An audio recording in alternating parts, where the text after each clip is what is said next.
What's up, guys? It's Tony Online. If you're new here, welcome. If you're not new here, welcome back. Introduce y'all one of them young reckless niggas. We got another fire crash out story time. I noticed y'all like when I crash out with people. Like, I'm a retired crash out, y'all, but people be trying to bring me out of retirement. So we gonna talk about the time I got in a huge crash out with Magic Johnson's. I don't know if he was his. YouTube, don't demonetize me. Minty. True story. This video is for entertainment purposes only. Shout out to my shirt. This is my, part of my new clothing line. You feel me? My new brand that's launching. You feel me? Tap inwardly. So let's just get right into it. So let me give you a little background scenario. I feel like being in the biz, and I feel like working with people who are related to you in the biz, I feel like work professionalism, work politics, and just communication is just completely different. Because if you think about it, if you have a family member who owns a company, who owns their own company, that company is set, like that is how they want to run their company. And there are a lot of wealthy, successful people in my family that I've worked for. Like, I don't know why people think things were just handed to me. They weren't. I've worked for like everything that I have.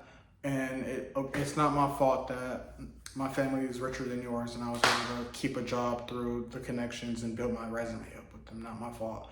So I say that to say, I worked for this really successful company that a family member of mine owns, and they hired me because not only am I related to them, but I really do have like an amazing work ethic and I'm so easy to work with. And I really understand just like the nature of business and just like, type shit. So the person who owned this company was doing business with like this guy. The best way I can describe it, like he literally was like this with Magic Johnson. That's all he ever talked about. I don't know like what he was coaching him to do, but he was like his mentor. Like, I don't know, I didn't really care. I just knew that that's all he ever talked about. And that's all the people around me and the environment talked about. So that's all I could really remember him for. The only thing I remember was like, okay, so more background scenario. The biz that I was working in, it was pretty like dog eat dog. Like, even though like I'm related to these people, it still was very much dog eat dog and like no filter. I realized like a lot of successful, wealthy people are not friendly people, and they, especially if they own their own companies, they say things how they want to say things, and they can get rid of you like that. And like, just because I was this person's family member, like at the end of the day, I still had to be present and do my job, because if I didn't, move me out the way. Like, I don't know why people think that like working with family members or having networks through family members, it's all easy peasy lemon squeezy. No, I mean, not my family at least. My family is cutthroat. So, yeah, so basically this, I don't want to say his name. We're gonna call him, Briss. So Briss was trying to buy the company, but Briss didn't have the fun to buy the company, but Briss was just so adamant about buying this company that he couldn't afford. And I guess because he was Magic Johnson's mentee, I guess he felt like that kind of was just like a golden ticket. And I didn't really like his attitude, his demeanor, it was just something about him that I didn't trust. And yeah, so I guess he was mad because he wasn't about to buy the company. And mind you, this ain't no mom and pop shop restaurant. This is a really good company with a lot of high stakes. And I guess he was mad because he couldn't afford it. And you know how people get when they mad at someone else, they get to acting crazy and they want to take it out on you. And I'm the kind of person, like, I don't give a fuck about any of that. Like, come respectfully. Ooh. YouTube, don't demonetize me. People curse, it's okay. So, one particular meeting,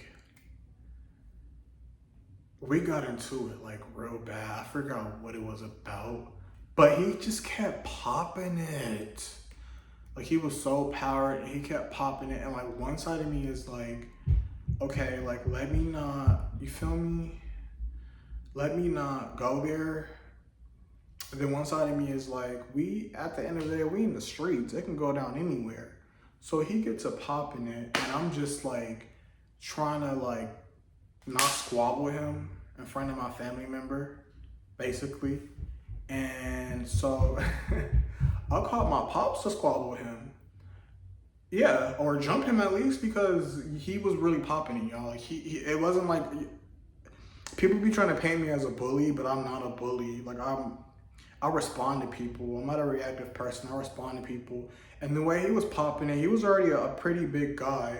Like, why are you popping it on me like that? At the time, I was on like a strict pescatarian diet.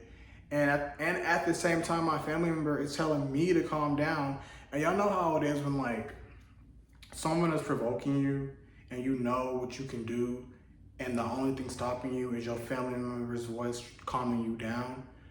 I called my pops and my pops was like about to pull up.